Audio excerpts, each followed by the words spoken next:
Hey, Raindrops. Yes, welcome back to another edition of Reality with the King. So look, before I get started, make sure you like and subscribe to this channel. Make sure you hit the notification button so you don't miss an episode when I premiere it. And today, we're going to talk about Real Housewives Ultimate Girls Trip 3, Episode 5, I think it was. I have a lot to say about that. Y'all may be mad, but I'm gonna say it anyway. But first, we're gonna talk about my favorite show right now. No, not Love and Marriage, Huntsville, yes, which is back. So make sure y'all catch it every Saturday, 8 o'clock, 7 Central on the Oprah Winfrey Network, baby. Okay, we're gonna talk about life after Lockup.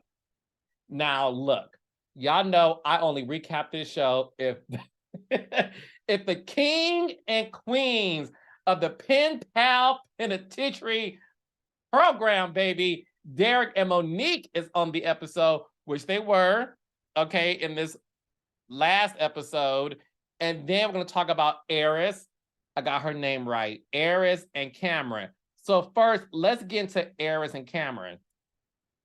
Baby, I did not know Eris was pregnant. Did y'all know this? I feel like it came out of nowhere. And they said she's what, 16 weeks?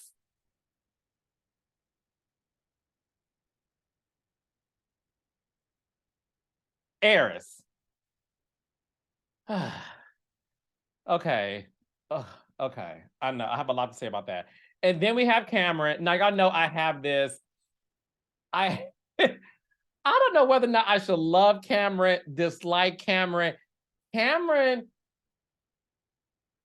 similar to Derek, Cameron is very likable and he's charming and he makes you want to root for him, which is strange because I just don't see this relationship between him and Aris lasting. I said that in my recap last week. As I'm watching them in this episode, I'm not gonna front. Something was drawing me into Cameron.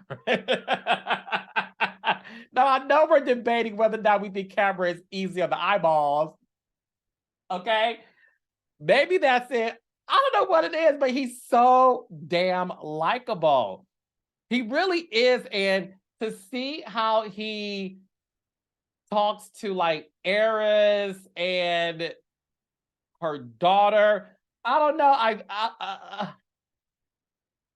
I mean, Eris, I see why you spread it low and bust it wide open, honey. Let him shoot it up in you, baby. I get it, baby. I get it. That's why there's no judgment zone. You let this man shoot him up, bang, bang up in you, baby. And I understand. I ain't mad. I get it. I understand it. You ain't got to explain it. I see why. You said this man straight from prison is going to come up and, ooh.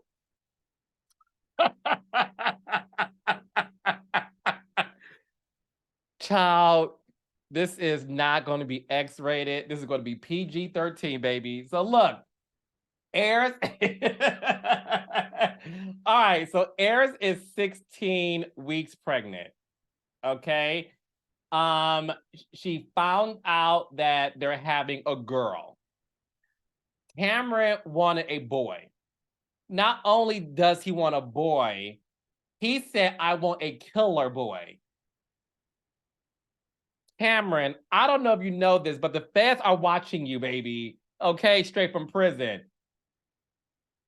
You can't be saying you want to kill a boy because at the end of the day, I know you were in prison for mad long. There were some killers up in that thing. You don't want your boy to be a killer. You got to watch your words, my dude. You can't be saying those things as your parole officer with their notebook, honey, and big ink pen is jotting down every move you're making. You can't use language like that. You don't want a killer boy. You want a healthy boy who takes after his mama. Eris is gorgeous. Cameron, I think you are So, ladies and men, what do we? If on a scale of 1 to 10, I give Cameron a good old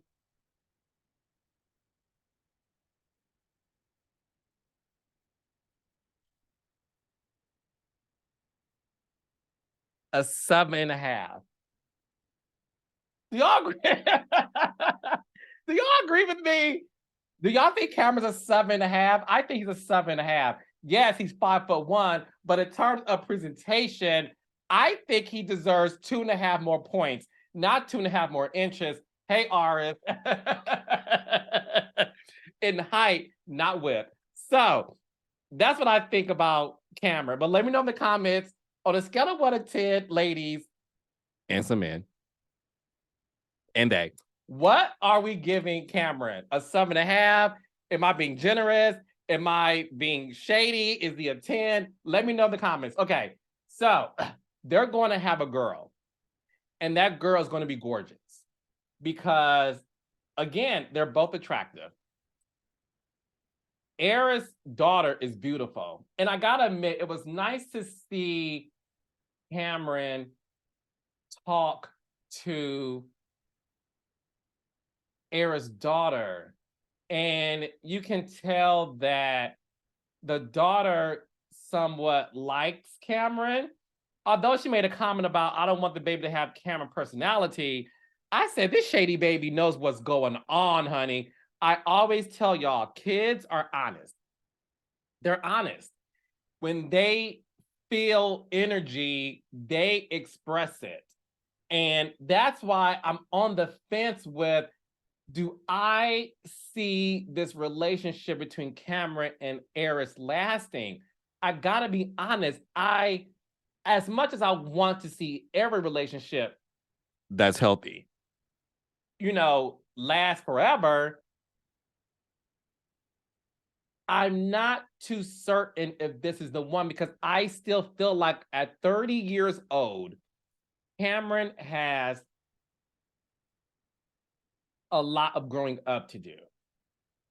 Okay? He's about to have a baby. He's about to be a girl dad. He's already a stepfather to this beautiful young girl.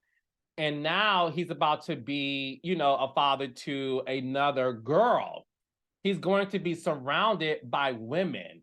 And one thing I've always been told, because, one thing about Black people, Black folks are superstitious. Okay? And Black folks, honey, we love a good old, theory, a myth. It has always been said that when a father has his firstborn be a girl, it's because the dad was a womanizer, and that's the universe paying him back for being a womanizer. Did y'all hear that? Am I the only one? I'm from Detroit, so I don't know if it's a Detroit thing or a Black thing, but that is allegedly what they say. So the fact that your oldest daughter is your stepdaughter, and now you're about to bring in another girl, you're going to have to change your ways, Cameron. And you are going to have to be the example, because you don't want your daughter, in this case, your daughters, to fall in love with a man who may have had the same past as you. Okay? And that's why I'm really rooting for them to make it. But if I'm being completely honest, a part of me feels like Cameron at 30 years old needs to grow up. And as he's talking to his daughter, even when he's talking to Aris about the fact that she feels like, well, you need to talk to my daddy. And he's like, I got to talk to him. And she said, no, but, we have to reconcile this. And one thing Cameron said that I was like, oh, this man ain't dumb. He said, look, reconcile implies that something needs to be fixed that was broken. How about Cameron? You better have read all those books in jail, baby. I know that's right. Not only were you pumping iron, baby, you was pumping knowledge in that forehead. And I love it. I love it. And that's why Aris gag like, this mother, he's right. He's absolutely right. The relationship that Eris Am I saying her name wrong? No, it's Eris. Okay. I think I might have said Aris before, though. Anywho, the relationship that Eris has with her father, to me, I agree with Cameron. I can't believe I'm saying that. He's right. That's between them. Now, granted, the father feels like my daughter is marrying a guy straight from prison, or in this case, married him. Now she's about to have his child.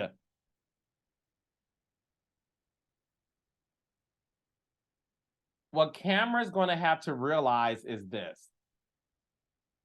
When you marry, this is for, in my opinion, especially for husbands. When a husband marries his wife, it's important that you establish a great relationship with her father, because that is every girl's first male love, is her dad. So although I understand you, Cameron, in the sense of, yes, their issue is between them, but now that you two are married and you are about to have a child with this woman, you need to figure out how to establish a rapport with her dad.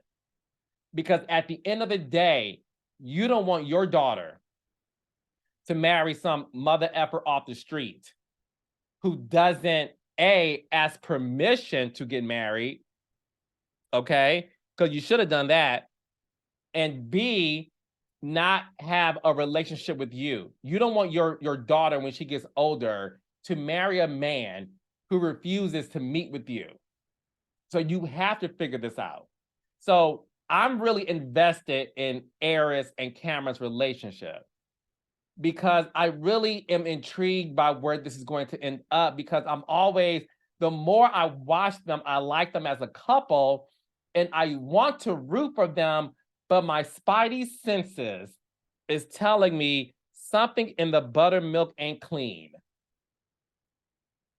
So that remains to be seen. Okay. Let's get into Moneybag Monique and Derek, baby. Okay. Let me tell y'all something.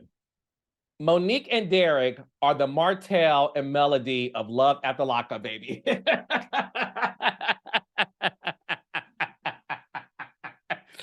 And what I mean by that is I'm drawn into them. You know how, like, when you first met Mel and Martell season 1, episode 1 through 8 of the first season of Love and Marriage Huntsville, and how you love the other couples, but what was going on with Mel and Martell drew you in, and you were invested in it, and you were like, I want more of what's happening in that household.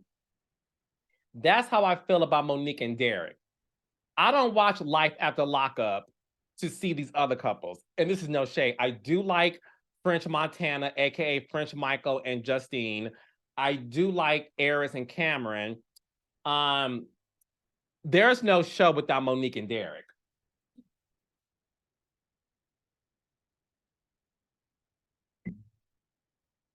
So I don't know what games y'all playing with us, when last week we only saw Derek, and then we didn't see Derek or Monique the week before, and then this past episode we only have one scene with Derek and Monique, and y'all had me wait 1 hour and 30 minutes to only see one scene between Derek and Monique.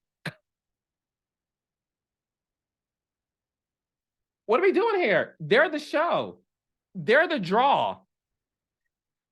Am I the only one who thinks this way? Again, let me know in the comments. I think Monique and Derek are the Melody and Martell of Life After Lockup. I want to see more of them. I don't watch the show to see the others. I like the others, but I want to see more of Monique and Derek. So we got a chance to see Monique and Derek. So Derek in his sweatsuit, Derek must have a deal with TJ Maxx, because the sweatsuits my boy wears, he only wears Nike sweatsuits, and those don't come from the Nike store. Because those ain't the, Nike has upgraded their sweatsuits and joggers to reflect how we dress today.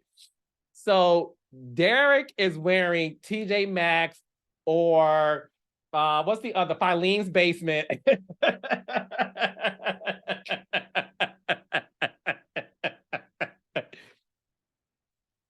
So Derek and his sweatsuit child from Filene's Basement, he comes off the plane. But one thing about Derek, that haircut gonna stay fresh. Look, Derek, I'm trying to make sure my lineup matches yours. Because you say fresh, my brother. Okay. So Derek is off the plane and he upgraded the roses. I was impressed with the roses. But wait, did his friends Master P and the No Limit crew buy those roses?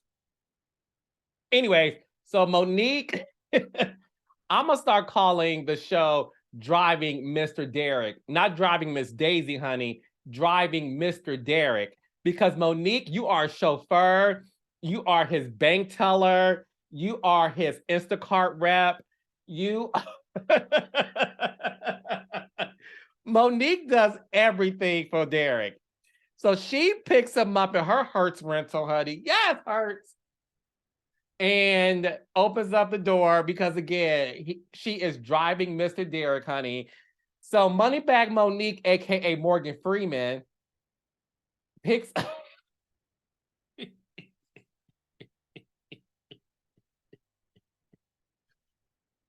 Moneybag Monique, a.k.a. Morgan Freeman, she picks up Derek. So they're driving. When I say to you, I love some Monique. Monique is funny without trying to be funny. So Monique says Derek's love language is money. Duh. Monique, you ain't telling us anything we don't know, sis. You had the nerve to reveal to us viewers, audience, and consumers, that Derek's love language is money. I could have told you that, honey. So could Citibank. So could the deposit slips, or in this case, the withdrawal slips at the bank. So could the people at Neiman Marcus and Filene's Basement when they use your car, honey, because you're buying all the sweatsuits and the Jordans at Kids Foot Locker for Mr. Derek, honey. We all know Derek's love language is money. We saw his great grandmother, aka Big Ma, go into her bra and hand him a roll of cash. We all know Derek's love language is money. That's why we call you Moneybag Monique, honey. Yes, Moneybag Monique. We know that, sis. You ain't telling us nothing new, baby. But I love the fact that you owned it. And that's why I am what? A Monique stan. Monique owns who she is. And I am what? Here for it. She ain't fronting for the cameras. She's not fronting for his sisters or her sisters. Monique said, this is my man, my man, my man. I'm going to stick beside him. And I'm going to stick beside the wallet that I hand him, honey. Yes, Monique. So they're in the car en route, honey. And one thing that the cameras caught, so Derek's on his phone. So you have Morgan Freeman, okay, driving, all right, in the Hertz rental. And then Derek's on his phone. And then you have Morgan Freeman not paying attention to the road, okay, but gonna do this. As Derek's on his phone, we saw your eyes cut, not focusing on being on I-95 on the freeway, honey. You were so focused on who's texting your man that you glanced away from the road to look at who he was texting. Now, look, I've been guilty of it, and Reigndrops, y'all been guilty of it too. When your man or woman is on their phone, we've all been guilty of a little who you texted, especially in the earlier parts of our relationship, okay? But now while we driving, Monique, because we got to pay attention to the road, you have a Hertz rental. So I don't know if you got full body insurance or you, I don't know if you got the full body insurance, girl, or you got no fault insurance, okay? Pay attention to the road. So she peeps that Derek is on his phone. And he's like, yo, this ain't nothing what you think it is. I'm checking voicemails and all this other stuff. One thing about Monique memory serves her best. So she put that in the lockbox of her memory, right? So they get to Monique's new house. Okay. Monique bought a house. It's real cute. Okay. It's not furnished all the way. She pointed to the dining room table, child, with the flower in the centerpiece. I'm like, okay, Monique. And then she shows him the house, whatever. They go to the bedroom. He's like, oh, yeah. First of all, he calls her Big Mama. Which I'm like, she says your love language is money, and then you call her Big Mama. But then your great grandmother is Big Ma. So, ladies, it goes to show you that when a man wants to be with you, he wants you to have the same characteristics as his mother or grandmother, as his female caretaker in this sense. I caught that. Your great grandmother who goes in her bra to give you money, you call her Big Ma. And then with Moneybag Monique / Morgan Freeman, you call her Big Mama. So that goes to show you how he sees Monique. That's why, and y'all will disagree with me because I know y'all will. That's why, unlike Eris and Cameron, I do believe that Monique and Derek have a future. I think they're made for each other. I noticed in this episode that he likes Monique because Monique has the qualities of his great grandmother, a caretaker, a homemaker, puts money in her bra, make sure that Derek has money, make sure that Derek has enough clothes from Filene's basement so that he could be good. You know, I believe, again, maybe unpopular opinion, I do believe that Derek loves Monique. I do. I just think Derek, like most men, let's talk about it. Like most men in the early parts of their relationship, he just wants to bang every chick that he sees because he's been locked up for mad long. So and that's why when I interviewed them, I said to Derek, I understand you want to bag more chicks, but at least be honest with Monique about that. And if you want to at least break up with her while you do that, or if Monique, no shade, no disrespect, and no judgment. If Monique wants to accept it, then who are we to judge y'all? I know tons of female friends of mine that are in open relationships. Some of them on reality television, child.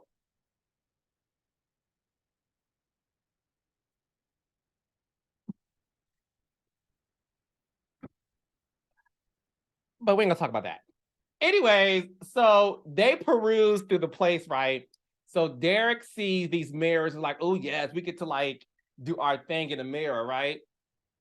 And you know, Monique, gone boy. Boy gone somewhere, gone boy. I love Monique. So Derek goes in the kitchen.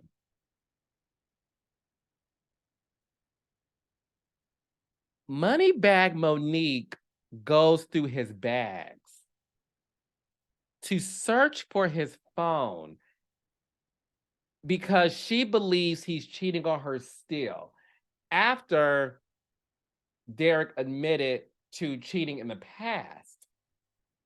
So while Derek, who's 4'9", climbs on the kitchen counter because him and his short arms can't reach the cabinets. So Derek climbs, my man climbs on the kitchen counter to reach the cabinets, to get some wine glasses. because that's how short he is. So him and his kids' Foot Locker sneakers hops off of the kitchen counter in Monique's new house where her name was on the deed. And did y'all peep when he had 2 wine glasses and Monique's glass was filled to the brim? And his had a little substance in it. Derek, were you trying to get Monique drunk so you can have easy access into her canal? What are we doing here? Did you try to get Monique drunk so that she can forget to check you about your phone usage? Derek, you ain't slick. You are not slick. So Derek goes into the bedroom. Monique goes through his bags. She then proceeds to check him. She talks about checking his call logs and calling folks at 4:15 in the morning. His response was, I don't call people at 4:15 in the morning. They call me.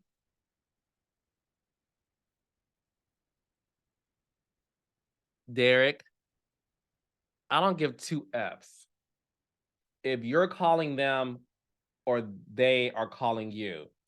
Any sort of phone call reciprocity that's happening at 4:15 in the morning, they're not calling you to check in on you. They're calling you because they want you to be in them. Let's call it what it is. Let's call it what it is.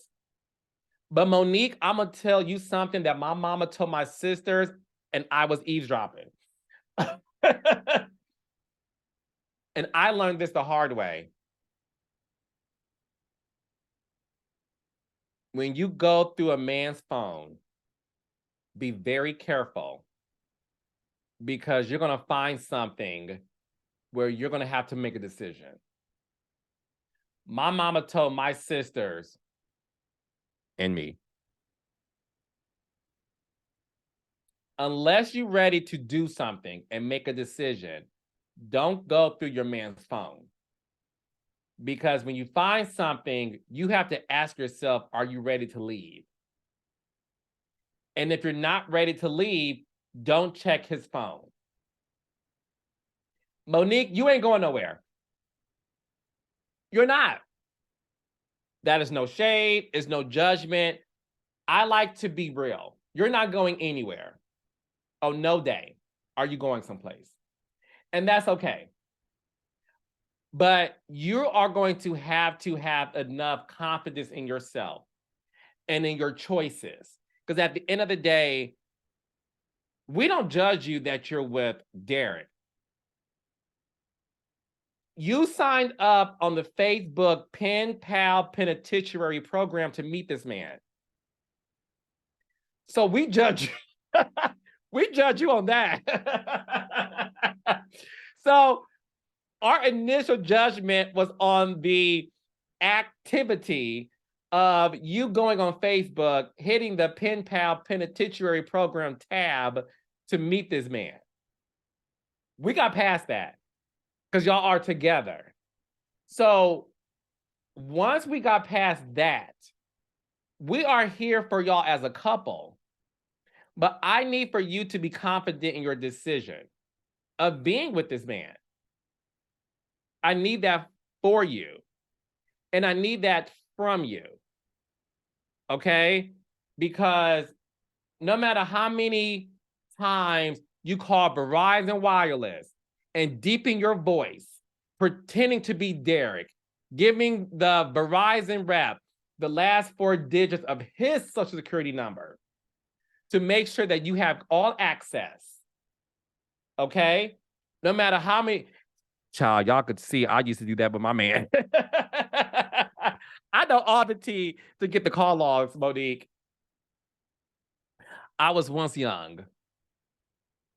Anywho, I'm aware of that. We got past that, sis. You're going to have to be okay being with a man who has a wandering eye. Or leave him. I don't believe you want to leave him. I believe you like Derek because he is the man of your dreams. He's attractive. He has six-pack abs.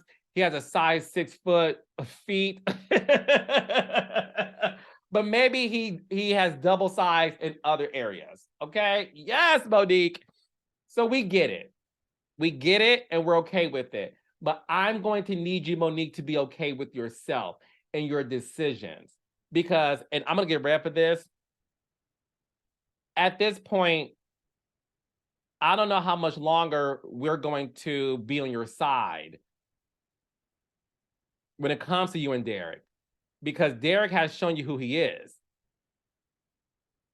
And if you keep poking him, and if you keep going through his bags, going through his phone, asking all these questions, at some point, all of us are going to be on Derek's side because we're going to feel like, look, he told you who he was, sis. So either you're going to accept it or move on. And that's just where we at. Okay, now we need to get into Real Housewives Ultimate Girls Trip 3, episode 4 and 5.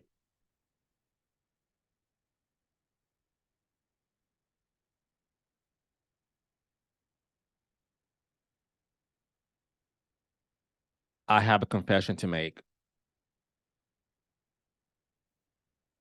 I didn't like episode 4 or 5. I'm not sure I like this show anymore.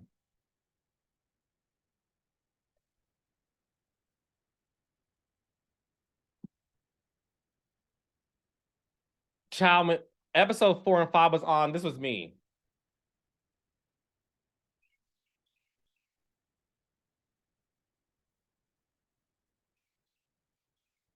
I was going through Instagram. I was going through my man's phone teasing. Hey, Monique. I just wasn't into it. Now, I recapped the first 3 episodes when it launched 2 weeks ago.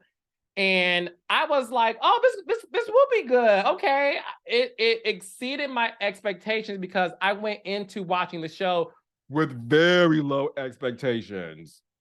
Very low. And I explained that to y'all why we all had low expectations. So I think because we had low expectations, we were happy to see like, oh, it's not that bad. And then let's be honest, we love seeing Portia back on TV. And I said in my first recap of this show, Portia is the star of the show, and we love Portia. She's funny. And I said, oh, Gizelle's funny. Her producing skills come into effect for the first night of filming. Okay, this will be good.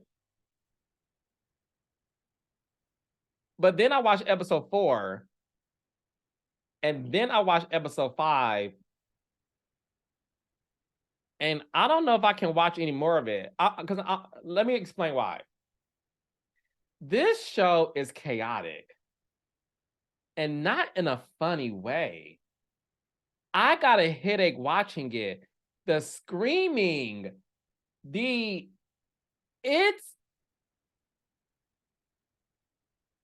it's not fun to watch. When we saw Real Housewives Ultimate Girls Trip season 1, it was funny. Season 2, hilarious. Season 2 to me is the best one, and I'm gonna tell y'all why in a second. Season 1 was funny because we enjoy seeing our favorites together. Kyle, Kenya, Cynthia, Teresa, Ramona, Lulu, Melissa, Gorga. That's everybody, right? Yeah. We enjoy seeing it. They were having fun and like real moments. Nobody was playing to camera. Like even the drama they had was funny. And then season 2, which to me is the best one, everybody should go to Dorinda's house at this point. And I didn't recap season 2. I loved season 2 because it was real. It was about this woman, Dorinda, having this house. that was iconic on the New York franchise. So it was genius for these housewives. Well, it was called the Ex-Wives Club because they were former housewives at the time. To go to Dorinda's Manor, I think it's called, right? And be her guest. So Dorinda had the responsibility of like, this is my home. I pay this house off. I do this in real life. So when I say that to you, Reigndrops, follow me here as a producer. I'm gonna teach y'all something. Dorinda had personal investment because it was her home. They weren't on some luxurious trip that production paid for. Production did not pay for Dorinda's house. That's her house where she lays her head. Okay? So because she had a personal investment in it, you got Dorinda's real reactions to stuff.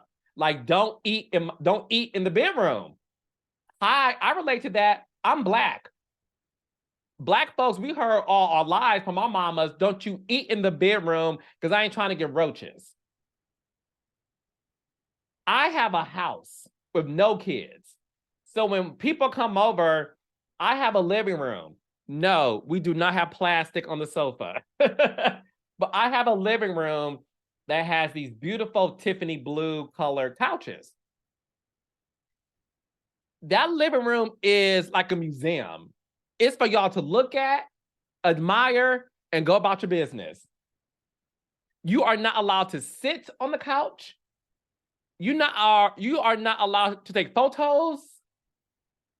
You are not allowed to do anything. It's a museum. If somebody ate on that couch, y'all would see a different side of Carlos Reginald King the First. So I understood Dorinda in season 2. It was real. And the ladies' reaction to Dorinda being the host was real, like, you tripping. But it was real. You know, Vicky getting into an argument about the vaccine, being vaccinated. That's real. It was enjoyable. It was funny. This Thailand trip, these past 2 episodes were not good to me. And y'all may disagree with me. I think what's happening is some of the cast members are playing to cameras. It's performative. They're not enjoying each other. They're not trying to get to know each other on a deeper level. Like, yo, so what's going on with you and so-and-so? Y'all good? Oh, so when y'all met, what was going on here? They had some of those moments in the first 3 episodes, some, but we need more of that. These last 2 episodes, I felt like I was in Chucky's dollhouse, a horror movie full of chaos. The arguing and yelling and not even screaming, I mean screeching. It was not fun to watch at all. It was noisy. And then to argue over a tequila bottle that cost $100, that tequila, I don't drink. My African does. He loves tequila. That bottle, y'all arguing over Gizelle, my man has a couple of those in our bar. It didn't take him 3 weeks to, listen. Maryland is a major state. I don't believe on God's green earth or on Mother's Nature that it takes 3 weeks to get that $100 bottle of tequila. We live in an area to where there's not a lot of liquor stores around us, right? So my African has to drive down, no shade, it is what it is. He has to drive like to other parts of our neighborhood. Well, not even our neighborhood. He has to drive like 20 minutes away from our neighborhood to get the liquor. There's not a shortage of tequila. This ain't 2% milk where there's a shortage of milk. This ain't baby formula Similac or in Portia's case, Pedialyte.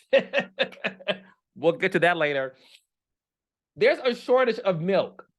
There's a shortage of baby formula. there's not a shortage of tequila. So the fact that I had to be forced to watch 20 minutes of arguments over tequila, that was horrible to watch. It was not enjoyable. And yes, I said to y'all my first recap, I said, okay, Gizelle is back. Gizelle, is giving us good TV by asking questions. This is Gizelle. I do love you, despite what you may think, or your fan base, the Green Eye Bandits. I love Gizelle, but this is why I said to Gizelle, you need to spend next season Potomac, where I exclusively reported that all the girls are coming back, but once again, somebody stole my information, my tea, and made it their own, child. Anyways, but I ain't pressed because, child, that ain't me. Gizelle, you went too far with this tequila. I understand making good TV, but that's why I said to you, you're going to have to spend next season of Potomac being in the moment and having authentic conversations. There was nothing authentic about these past 2 episodes. Leah's on the ground talking about she gonna die because she ain't got no panties and got her period. And then y'all made Pepsi cry. Because even Pepsi was like, y'all were fun the first couple of days. What is this? Y'all arguing over tequila? And then involving the producers to check Candiace's room. That was a horrible moment. What? That's not good TV. I was so annoyed and disturbed. Like, what the F am I watching here? The reason why I love Life After Lockup, plus Love and Marriage Huntsville, Love and Marriage DC, Bell Collective, and Grown and Gospel. Catch Grown and Gospel, my new show on WeTV every Thursday at 9 o'clock 8 Central. And The Real Housewives of Miami, I loved. And I love Married to Medicine. I like to watch a show to where we're getting real authentic moments, where if the cameras weren't rolling, these things would quite naturally happen.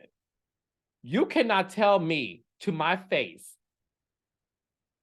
to my earlobes, in this 2020 vision, that in real life, on a girls' trip, y'all arguing over a tequila bottle. I don't drink. When I was on my boys' trip, and this is back in the day, like in our 20s and early 30s, and we weren't making a lot of money, we never argued over bottles of liquor and you stole this, and that's not real life.